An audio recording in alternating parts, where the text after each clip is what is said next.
ইব্রাহিম আলাইহিস সালামের একটা দোয়া দেখেন।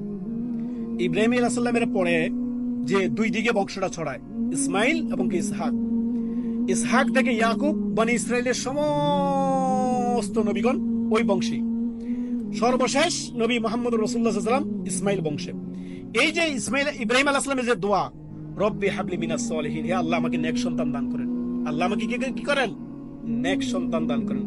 রব্বানা হাব লানা মিন আজওয়াজিনা ওয়া যুররিয়াতিনা কুররাতা আইন ওয়াজআলনা লিল মুত্তাকিনা ইমামা। আল্লাহ আমাকে এমন স্ত্রী সন্তান দান করেন যা দেখে যাতে আমার কুররাতা আইন, আমার চক্ষু শিথিল হয়। কত সুন্দর কথা! তিনি এক দোয়া আল্লাহ তাআলা এমন ভাবে কবুল করেছেন, কিয়ামত পর্যন্ত তেনার এক দোয়াতে বংশ পুরো পরিবার আপনার নবী এবং রাসূল দিয়ে আল্লাহ তাআলা ভরপুর করে দিয়েছে। সুবহানাল্লাহ। অথচ আমরা আমাদের মা চাচিদেরকে দেখি সন্তানকে বদদোয়া দিতে ঠিকই জানে, 100% বদদোয়া দিতে জানে।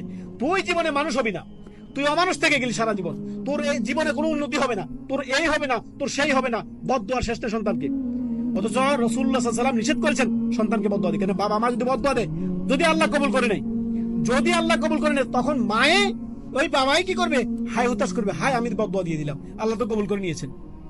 আরে সন্তানকে দোয়া দেন, আল্লাহ তোকে হেদায়েত করুন, আল্লাহ তোকে হেদায়েত করুন, আল্লাহ তোকে সঠিক পথ দেখান।